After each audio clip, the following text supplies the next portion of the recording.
여호수아서 24장 11절로부터 13절까지의 말씀을 함께 읽으시겠습니다. 너희가 요단을 건너 여리고에 이른즉 여리고 주민들 곧 아모리 족속과 브리스 족속과 가나안 족속과 헷 족속과 기르가스 족속과 히위 족속과 여부스 족속이 너희와 싸우기로 내가 그들을 너희의 손에 넘겨 주었으며 내가 왕벌을 너희 앞에 보내어 그 아모리 족속의 두 왕을 너희 앞에서 쫓아내게 하였나니 너희의 칼이나 너희의 활로써 이같이 한 것이 아니며 내가 또 너희가 수고하지 아니한 땅과 너희가 건설하지 아니한 성읍들을 너희에게 주었더니 너희가 그 가운데에 거주하며 너희는 또 너희가 심지 아니한 포도원과 강남원의 열매를 먹는다 하셨느니라. 아멘. 잠시 기도하시겠습니다. 하나님 아버지, 오늘 이 말씀을 위해서 기도드립니다. 하나님 아버지, 참 부족합니다. 또 준비도 부족합니다. 하나님 도와주시옵소서. 성령님 도와주셔서 성령님께서 전하시고자 하시는 그 말씀을 전할 수 있게 저희 입을 주장하여 주시옵소서. 감사드리며 예수님의 이름으로 기도드립니다. 아멘. 오늘은 여호수아서를 좀 전반적으로 함께 나누려고 합니다. 이 여호수아서가 너무나도 참 은혜로운 성경의 또 책인데 참 저는 그렇더라고요. 저는 창세기나 막 이런 거에 비해서 여호수아서를 참 많이 못 본 것 같아요. 그리고 여호수아서에 그렇게 많이 관심을 갖고 있지 않았습니다. 근데 너무 여호수아서가 갑자기 확 땡긴다고 할까요? 그래가지고 지난주에 여호수아서를 막 이렇게 보면서 너무 은혜롭더라고요.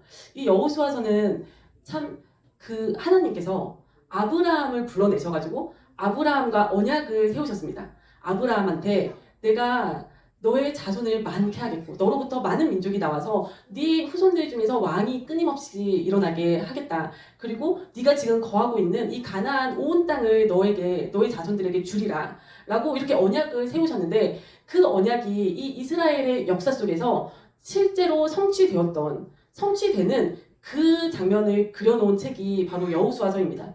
참 하나님께서 원래 아브라함이 갈대아 우르 지역에 살았거든요. 현재 이라크 지역에 살고 있던 또 그 아브라함의 아버지 데라는 그 이방신을 섬기고 있던 사람이었는데 그 아브라함을 하나님께서 택하셔가지고 그 아브라함을 불러내셔서 이 가나안 땅으로 오게 하신 거예요. 그리고서 아브라함한테 이 어마어마한 언약의 말씀을 주시고 계약을 하시고 나서 아브라함한테 이삭이라는 아들 하나를 주신 거예요. 그리고 그 이삭한테는 에서와 야곱이라는 두 아들을 주셨어요. 그리고 그 야곱 때에 그의 아들 요셉을 통해서 이집트로 가게 된 겁니다. 온 식구들이 이집트로 내려가서 애굽에서 400년 동안 그 이집트인들한테 핍박을 당하면서 종살이를 400년 동안 한 거예요. 그리고 나서 그 고통이 이제 심해서 그들이 하나님 앞에 여호와 앞에 울부짖었더니 하나님께서 모세를 보내셔가지고 모세를 통해서 그들을 이제 출애굽을 시키신 겁니다. 근데 출애굽한 그 1세대 이스라엘 백성들이 그 광야에서 하나님의 말씀을 청중하지 않고 하나님을 거역하고 계속 불평하고 원망하고 그러다가 그 광야에서 다 그 인생을 끝낸 거예요. 그 당시에 장정이었던 남자들, 군대였던 자들은 다 죽은 거예요. 여호수아와 갈렙을 빼고는 한 사람도 남기지 않고 다 그 광야에서 죽게 되고 그들의 자손들인 이제 2세대들이 이제 모세도 죽었어요. 모세도 요단강 동쪽 지역을 정복하고 나서 이제 모세도 잠이 들었습니다. 모든 사람들이 가는 그 길로 가고 이제 모세의 후계자인 여호수아가 세워진 거예요. 그래서 이 여호수아를 필두로 해서 이 이스라엘 출애굽한 2세대의 이스라엘 백성들이 이 가나안 땅을 정복하는 이야기입니다. 그런데 참 하나님의 그 아브라함한테 그 약속의 말씀을 주신 그때로부터 시간이 거의 한 700년이 흐른 거예요. 그러니까 참 그걸 보면은 하나님의 참 시간은 우리와 다르구나. 참 우리는 하나님한테 어떤 약속의 말씀을 딱 받으면 당장 그 일이 일어날 거라고 생각을 하잖아요. 당장 그것이 이루어질 거라고 생각하는데 하나님의 생각과 하나님의 그 시간은 너무 다른 거예요, 우리랑. 그래서 그것이 참 아브라함과 이삭과 야곱 때에도 일어나지 않고 또 애굽에서 4대를 거쳐서 한 7대 만에 700년 후에 이게 성취가 되는 거예요. 그러니까 참 우리가 주님은 정말 천년이 하루 같다고 하시잖아요. 그러니까 참 주님한테 참 우리가 주님의 그 뜻을 헤아리려면 참 우리가 인내심을 가져야겠구나 그런 생각도 들더라고요. 그리고 당장 눈앞에 무엇이 펼쳐지지 않는다고 하더라도 낙담하지 말고 참 그 주님을 의심하지 말고 그 약속의 말씀을 붙들고 있으면 반드시 이루어진다. 내 대가 아니더라도 내 후대에 나의 손자에 가서라도 이루어진다. 반드시 이루어진다는 것을 우리가 믿어야 할 줄로 믿습니다. 예, 그래가지고 이 여호수아가 처음에 너무 두려워했던 것 같아요. 왜 안 그렇겠습니까? 광야에서 그 40년을 뺑뺑이를 돌다가 이제 그렇게 참 하나님 같았던 존재 모세도 이제 떠났단 말이에요. 그래서 이제 자기가 이제 이 백성들을 이끌어야 되는데 참 왜 안 두려웠겠습니까? 참 광야에서 하나님의 보호하심 아래 있던 사람들이 이제 전쟁을 해야 되는 거예요. 그러니까 여호수아가 많이 두렵고 떨렸던 것 같아요. 그러니까 하나님께서 여호수아한테 참 강하고 담대하라. 두려워하지 마라. 내가 모세와 함께한 것처럼 너와 함께하겠다. 이 말씀을 여러 번 해주시거든요. 그리고 또 이스라엘 백성들 중에서 이제 장로들도 우리가 모세를 따른 것처럼 당신을 따르겠다. 그러니 당신은 오로지 강하고 담대하라. 이렇게 얘기를 하는 거예요. 참 강하고 담대한 그 마음이 우리 안에도 일어나야 될 줄로 믿습니다. 그래가지고 이들이 드디어 이제 요단강을 건너갑니다. 근데 요단강을 건널 때 이제 제사장들이 언약궤를 이제 메고 짊어지고 이제 제사장들이 먼저 요단강에 발을 담그는 거예요. 그래서 중간쯤 갔을 때 이제 강물이 이렇게 흐르는데 그 상류에서 멈춘 거예요. 그래서 거기에서 물이 이제 쌓여가지고 물이 벽을 이룬 것 같아요. 그리고 이제 이 하류로 흘러가는 물이 없으니까 바닥이 마른 거예요. 그래서 그 마른 땅을 그 뒤에 이제 백성들이 다 건너가요. 근데 건너갈 때 이제 요단강 동편에서 모세가 정복한 지역을 먼저 배분받은 그 족속들 그 지파가 있었거든요. 그 지파들이 이제 자기네 가족들이나 가축들은 거기에 남겨두고 자기들도 형제들과 함께 전쟁을 하겠다라고 해서 같이 건너오면서 이제 우리 가족들과 그 가축들과 이런 것들은 그 안전한 데에 놔두는 대신에 우리는 더 희생을 하겠다. 솔선수범해가지고 우리가 더 전쟁에 앞서서 나가겠다. 그렇게 했거든요. 그래서 그들은 무장을 했어요. 무장을 하고 먼저 다른 백성들보다 앞질러서 그 강을 건너갔어요. 그리고 나서 뒤에 백성들이 이제 따라가서 다 건너갔거든요. 근데 이 사람들은 이제 당장이라도 전쟁을 할 생각을 하고 건너간 거예요. 보니까. 왜냐면 한 4만 명의 군사들이 무장을 하고 먼저 건너갔다 그러거든요.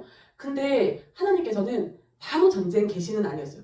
하나님께서는 그 요단강을 다 건너고 나서 제일 처음 하신 것이 무엇이냐면 할례를 다 베푸시는 거였어요. 왜냐면 아브라함 때부터 하나님께서 이스라엘 백성들에게 나의 이 언약을 너희의 살에 새겨서 영원한 언약이 되게 하라 하시고서는 할례를 다 명하셨거든요. 그래서 이스라엘 백성들은 태어난 지 8일째 되는 날에 다 할례를 받게 되어 있습니다. 남자들이.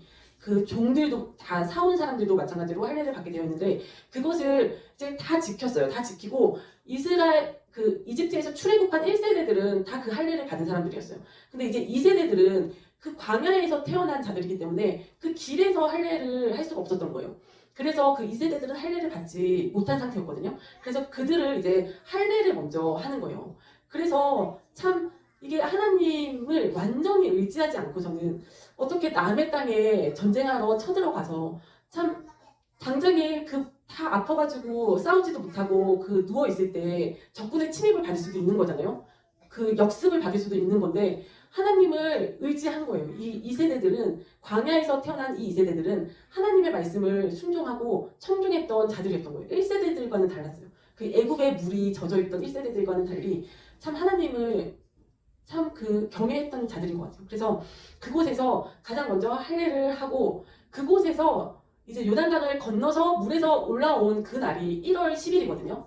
그리고 할례를 받고 그리고 이제 낫기까지 기다리다가 이제 기다리는 기간 며칠 동안 이제 머물러 있었던 거죠. 그리고 나서 1월 15일 되는 날 이제 그때가 6월절이에요.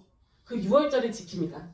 6월절을 지키고 또 무교절을 지키고 효실절을 지키고 그리고 나서 이제 여리고성이라고 철옹벽 같은 성이에요. 도저히 함락시킬 수가 없는 성인데 그 튼튼한 그 성을 하나님께서는 어떤 전략으로 이제 싸우라고 하시냐면 하루에 한 바퀴씩 조용히 그 여리고성을 한 바퀴씩 돌라는 거예요. 이제 제사장들이 언약궤를 메고 그 앞에서 이제 제사장들 몇 명이 양각 나팔을 불고 그리고 백성들이 이제 그 뒤를 따르면서 앞뒤를 이제 따르면서 그 여리고성을 하루에 한 바퀴씩 도는 겁니다. 그리고 7째 되는 날에는 그날만 7바퀴를 돌아요. 그리고 7바퀴를 돌고 나서 이제 온 백성이 소리를 외치라 하시거든요. 외치라 하는 순간 그 섬이 지진이 난 것 같아요. 그래서 다 무너지고 함락이 되거든요. 근데 너무나 놀랍게도 그날이 오순절입니다. 신약에서 오순절날. 그 여리고성이 무너지는 그 날짜가 신약으로 치면 성령 강림하셨던 그 오순절 날이거든요. 그래서 그 여리고성을 무너뜨리고 함락을 시킵니다. 그리고 이제 여리고성은 첫 열매인 거잖아요. 가나안 정복의 첫 열매예요. 그래서 하나님께서는 그 여리고성에 있는 모든 거는 온전히 하나님께 다 바치라고 하셨어요. 거기 사람과 가축들 다 멸절을 시키고 이제 금이나 은 이런 것들은 다 하나님 앞으로 바치라고 하신 거예요. 그런데 그 중에서 아간이라는 자가 있었어요. 그 아간이라는 자가 탐심이 들어온 거예요. 그래가지고 별것도 아닌 것 같아요. 그 외투, 너무나 좋은 외투 한 벌과 금덩이 하나, 50세겔 금덩이 하나, 그리고 은 200세겔인가? 그렇게 그거를 자기가 자기 장막, 자기 텐트 땅을 파고 그 밑에다가 묻어둔 거예요. 몰래. 근데 그 일로 말미암아 하나님께서 그 다음 전투는 아이성 전투였는데 이 아이성은 여리고성에 비해서는 별거 아닌 성이었어요. 여리고성을 무너뜨린 이 이스라엘 사람들이 보기에도 우스운 성이었거든요. 그래서 이 아이성은 우리가 전 군이 다 치러 올라갈 필요도 없다. 우리 한 3,000명만 보내자. 그랬다가 완전 패배를 하고 도망을 오게 된 거예요. 근데 어째서 이런 일이 일어났을까? 막 여호수아가 땅에 엎드려서 막 왜 이런 일이 일어났습니까? 하나님, 이게 어떤 일입니까? 말했더니 하나님께서 아간의 범죄 때문이라는 거예요. 하나님 앞에 그 전부 다 온전히 바쳐야 되는 거를 아간이라는 자가 어긴 거예요. 자기의 탐욕에 눈이 멀어가지고. 그래서 그 아간과 그에 속한 모든 가족과 가축들과 그의 장막과 모든 거를 다 돌로 쳐 죽이고 태워버리거든요. 그리고 나서 다시 이제 아이성을 치러 가는데 하나님께서 이번에는 여리고성과는 다른 전략을 또 주시는 거예요. 일부는 매복을 하고 있고 일부는 치러 올라가는 척하다가 조금 싸우다가 도망을 오라는 거예요. 그럼 이제 아이성 사람들이 저분들 또 저번처럼 도망가네 하고 막 다 쫓아 나올 때 매복해 있던 사람들이 그 성을 차지하고 앞뒤로 압박해서 그 아이성 사람들을 다 전멸하라는 그런 전략이었어요. 그래서 그것이 또 적중을 해서 대승을 거두거든요. 그래서 이 아이성도 이제 차지를 하게 됩니다. 근데 이 아이성에서 얻은 그 노획물들은 이 이스라엘 백성들이 이제 차지할 수 있게 해주세요, 하나님께서. 그래서 참 그런 거를 보면 하나님께 정말 우리가 첫 열매를 드리는 거, 그것이 되게 중요한 것 같아요. 하나님께 첫 열매를 드리고 하나님께 온전히 한번 드려야 되는 것 같아요. 그리고 나서 이제 그 다음 전투에서 승리하는 그것을 하나님께서 우리한테 또 선물로 주시거든요. 그래서 이렇게 아이성 전투를 하고 그리고 나서 기드온이 아니라 잠시 기브온인가요?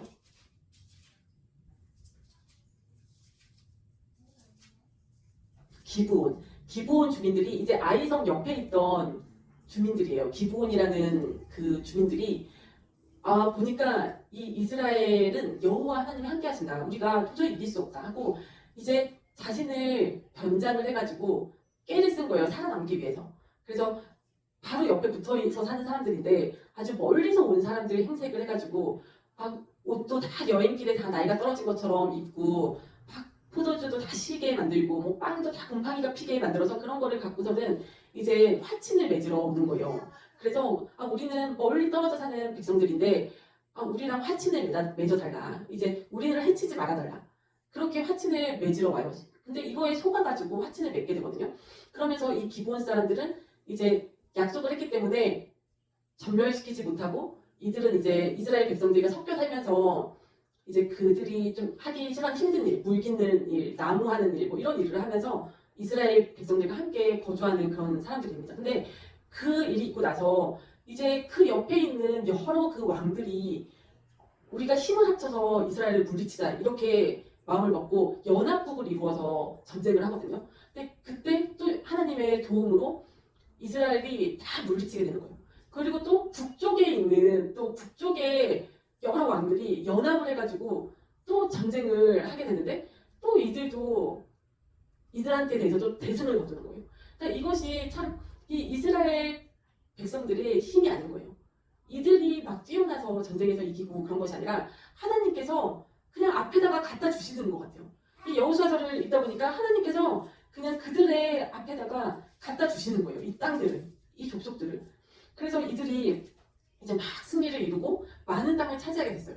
근데 아직까지 하나님이 약속하신 그 땅의 전체를 다 차지한 거는 아니지만 여호수아가 이제 너무 나이가 많고 늙은 거예요.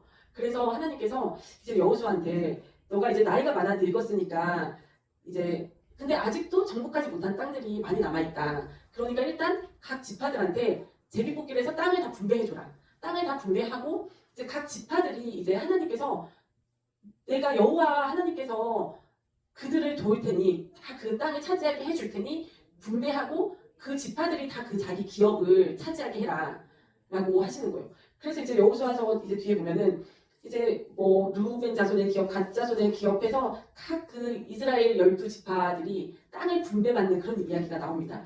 그래서 다 이제 땅을 나눠 갖고 땅을 분배받았는데 이제 아직도 거기에 살고 있는 사람들이 있잖아요. 그 땅에 원래 살고 있던 사람들. 근데 그들이 이제 전의를 상실해 버린 거예요. 그래서 이 이스라엘한테 대적하지 않고 그냥 싸울 마음도 엄두도 내지 못하고 그냥 북속이 되어가지고 싸울 그 의지가 없으니까 이스라엘도 그들을 치지 않고 그냥 그 상태로 안정을 이루고 이제 살아가게 되는 겁니다. 근데 참 무서운 게 그래서 이렇게 남겨뒀던 그 족속들이 특히나 블레셋 족속들을 그때 남겨뒀거든요. 근데 이들이 그 이후에 계속 올무가 되는 거예요. 계속 그래서 다윗 왕이 평생 동안 한 게 이 블레셋하고 싸우는 거였거든요. 그리고 지금까지도 이 블레셋이 팔레스타인이거든요. 팔레스타인과 이스라엘이 지금 이 현재까지도 싸우고 있지 않습니까? 하마스랑 지금 전쟁이 난 것도 참 지금까지도 참 그 전쟁이 일어나고 있는 거예요. 그래서 이걸 보면 이렇게 남겨둔 이유가 또 하나님이 그런 뜻도 있으셨던 것 같아요. 또 다른 이 성경책에 보면 이제 이런 이방인들을 조금 남겨둠으로 해서 이제 이스라엘 백성이 나의 말을 여호와 하나님의 말을 순종하는가 순종하지 않는가 이거에 따라서 시험을 하시는 거예요. 시험을 하셔서 순종하지 않고 이들이 또 배신을 하고 이럴 때 또 그들을 이용해가지고 이 이스라엘 백성들한테 그 회초리를 때리기도 하시고 그럴 목적으로 남겨두신 목적도 있는 것 같고 또 한편으로는 이들이 그때 싹 정멸해버렸으면 얼마나 좋았을까 그리고 정말 깔끔하게 그 땅을 다 차지했으면 얼마나 좋았을까 이런 생각도 한편 들더라고요. 그러면 참 지금까지도 이어오는 이런 전쟁과 분쟁들이 없을 텐데 그런 생각이 들더라고요. 근데 참 저는 이 여호수아서를 쭉 읽으면서 굉장히 기억에 인상이 딱 남았던 것이 이들이 요단강을 건너서 올라와서 이제 길갈이라는 지역에 진을 치고 할례를 다 받고 그리고 상처가 낫기를 기다리고 있을 때 하나님께서 그런 얘기를 하시는 거예요. 여호와께서 이르시되 내가 오늘 애굽의 수치를 너희에게서 떠나가게 하였다. 그러시는 거예요. 이 말이 왜인지 모르겠는데 너무 울컥하더라고요. 애굽의 수치가 뭡니까? 그러니까 이들이 애굽에서 400년 동안 종살이를 했잖아요. 종의 멍에를 지고 참 우리 눈에는 보이지 않지만 참 우리도 마찬가지 아닙니까? 우리도 자유인인 것 같지만 이 세상에서 이 세상 신한테 종노릇하면서 참 종의 멍에를 지고 지내온 사람들이잖아요. 눈에 보이지 않는 막 그 멍에를 지고 또 막 그 사슬을 묶여서 그렇게 참 지내온 사람들인데 우리가 예수님을 만나서 구원을 받았는데 이 이스라엘 백성들이 이집트를 탈출해서 홍해를 건넜지 않습니까? 근데 그 광야 길을 가던 그때까지는 아직까지 애굽의 수치를 완전히 벗어버리지 못했었나 봐요. 이 애굽의 수치가 남아 있었던 거예요. 그 종살이 했을 때 그 수치 그게 다 우리도 있지 않습니까? 우리가 다 누구나 있을 수밖에 없을 것 같아요. 우리가 누구나 다 이 세상 신한테 종살이를 했기 때문에 그 수치스러움이 수치당한 것이 다 조금씩 그 개인마다 경험 속에 있을 거예요. 그 수치스러움을 벗어버린 사건이 이 요단강을 건너고 할례를 받고 이때였거든요. 우리 모두한테도 이 애굽의 수치를 벗어 던지는 그 날이 하루빨리 속히 임하기를 축원합니다. 아멘. 애굽의 수치가 당장 진짜 떠나갔으면 좋겠습니다. 그리고 참 이제 여호수아가 많이 늙었어요. 이제 막 안정된 다들 각 지파마다 자기한테 그 배분받은 그 땅을 차지하고 성읍을 짓고 이제 가족들하고 오순도순 이제 살고 있는 거예요. 근데 이제 여호수아도 자기 몫의 그 땅에 성을 짓고 이렇게 살고 있다가 이제 나이가 많이 들어서 자기가 이제 그 잠들 날이 가까워 오니까 이제 온 백성을 모은 거예요. 온 백성을 세겜이라는 지역에 불러 모아가지고 여호와의 말씀을 전하는 거예요. 백성들한테. 하나님, 이스라엘의 하나님 여호와께서 이와 같이 말씀하시기를 하면서 옛적에 그 아브라함의 아버지 데라 때부터 하나님께서 그 얘기를 끄집어내시는 거예요. 그 옛날에 한 700년 전에 그 데라, 그러니까 이방신을 섬기고 있던 사람이었는데 그 아들 아브라함을 내가 끄집어냈다. 그래서 그 아브라함을 강 저쪽에 살고 있던 자였는데 가나안으로 불러내서 가나안 온 땅을 두루 다니게 하고 또 그의 씨를 번성하게 하려고 그한테 이삭을 주었다. 참 이삭을 주었다. 씨를 번성하게 하시는데 또 이삭 한 명을 주신 거예요. 뭐 이스마엘도 있었지만 그리고 이삭한테 야곱과 에서를 주었고 또 야곱과 그 자손들은 애굽으로 내려갔으므로 또 모세와 아론을 내가 보내었고 그래서 그들을 이집트에서 또 불러내었고 또 홍해를 건너게 하였고 또 많은 날들을 광야에서 거주하게 하였고 그리고 요단강 동편에 그 아모리 족속들과 그들을 다 내가 멸하였고 그래서 그들을 너희의 손에 넘겨주었으며 또 벌도 여호와께서 보내신 거예요. 왕벌을 먼저 너희 앞에 보내서 아모리 족속의 두 왕을 너희 앞에서 쫓아내게 하였나니 그러니까 너희들이 한 게 없다는 거예요. 사실 이거는 너희의 칼이나 너희의 활로서 한 것이 아니다. 내가 너희가 수고하지 아니한 땅과 이 사람들이 이 땅을 위해서 수고한 게 없는 거예요. 그리고 너희가 건설하지 아니한 성읍을 이 도시를 하나 건설하려면 얼마나 힘이 듭니까? 얼마나 많은 그 노예들과 막 그 밑에 계급 백성들이 막 동원이 돼가지고 노역을 해야 되잖아요. 막 몇 년을, 10년을, 20년을 노역을 해야 되는데 그렇게 수고도 안 했는데 그냥 남이 지어놓은 성읍을 그냥 떡하니 갖다 주신 거예요. 하나님께서. 그리고 또 너희가 그 가운데에 거주하며 너희는 또 너희가 심지 아니한 포도원과 감람원의 열매를 먹는다. 그러니까 그들이 뭐 심지도 않고 씨를 뿌리지도 않았고 키우지도 않았고 막 땀 흘려서 수고하지도 않은 그 열매를 니네가 먹게 내가 하였다. 이렇게 하나님께서 말씀을 하시는 거예요. 그러면서 이제 여호수아가 결론적으로 그러므로 이제 너희는 여호와를 경외하며 온전함과 진실함으로 하나님을 섬기라. 하나님을 사랑하라. 이렇게 자손들한테 이제 여호수아의 이제 유언인 거예요. 유언. 그러니까 참 얼마나 이게 축복입니까? 우리가 다 그렇게 생각하잖아요. 내가 내 손으로 열심히 일해야만 먹고 살 수 있다고 생각하지 않습니까? 그리고 또 그렇지 않은 거는 조금 죄악시하는 그런 고정관념도 좀 있는 것 같아요. 그러면서도 한편으로 참 그 수고하지 않고 뭔가 얻는 사람들을 보면 굉장히 배가 아프잖아요. 그리고 굉장히 막 마음이 괴로워지고 참 그렇더라고요. 저도 막 육신의 생각이 가장 막 많이 몰려오는 것 중에 하나가 그리고 가장 저를 괴롭게 하는 것 중에 하나가 그건 것 같아요. 나는 내가 열심히 노력해야지만 뭐가 조그만 거라도 하나 생기는데 나는 거저 생기는 게 없는데 거저 받는 게 없는데 막 주변에 보면 누군가는 거저 받는 거가 있는 사람들이 또 있는 거예요. 뭐 부자인 부모를 둬서 그냥 부동산 뭐 빌딩이 거저 떡떡 자기 이름으로 떨어지고 또 뭐 어떤 사람은 뭐 결혼을 잘해서 자기는 사실 뭐 별것도 없었는데 뭐 어마어마한 자산가가 되고 뭐 신데렐라죠. 신데렐라 그런 사람들도 있고 막 그런 걸 보면 참 막 마음속이 괴롭고 그렇더라고요. 이게 막 육신의 생각이 참 이거 한 번에 안 없어지더라고요. 그래서 그런 생각이 올라오고 또 심히 괴롭고 막 이럴 때가 많은데 그런데 여기 이 여호수아서를 보니까 희망이 있는 거예요. 희망이 있더라고요. 하나님께서 이렇게 해주실 수 있다는 거예요. 참 우리가 내가 열심히 노력해야지만 뼈 빠지게 일해야지만 작은 거 하나라도 얻을 수 있는 참 그것도 어떻게 보면 감사한 거예요. 왜냐면 구멍난 전대가 없는 것만 해도 감사하죠. 그렇게 착실히 차근차근 참 성실하게 그렇게 사는 것도 참 복된 일인데 그런데 우리가 이런 거 한번 누려보고 살면 얼마나 좋겠습니까?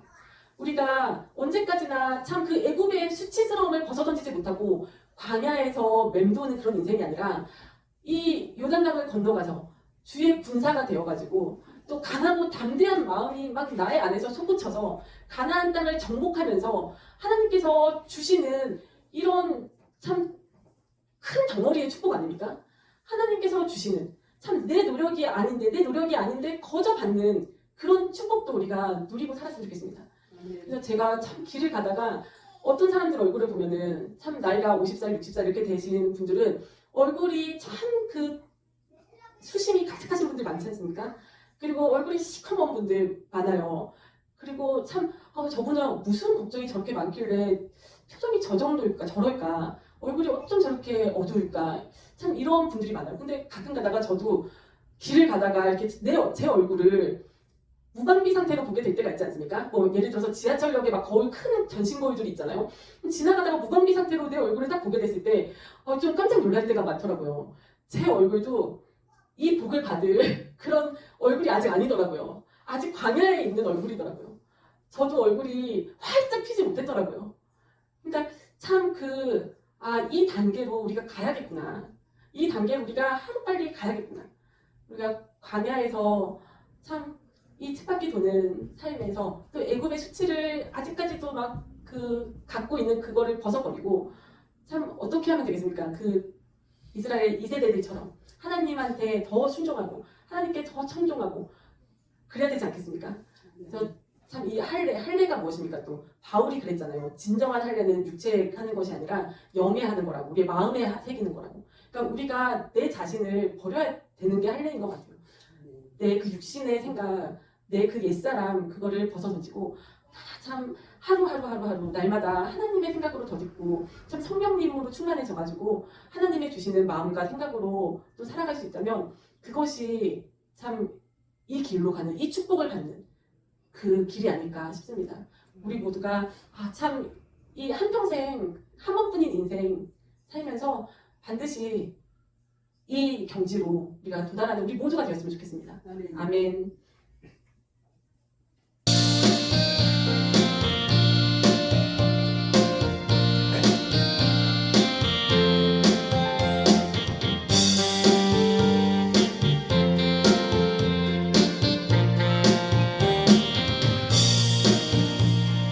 마음을 다하고 성품을 다하고 힘을 다하여서 여호와를 사랑하라.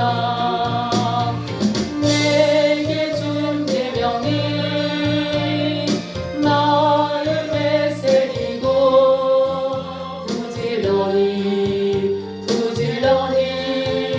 이웃에게 전하여라. 하면 내가 죽지 않은 큰 집을 주리라. 내가 죽지 않은 것을 복게 되리라. 그러나 한 가지 잊지는 말아라. 죄인된 우리를 구원하신 여호와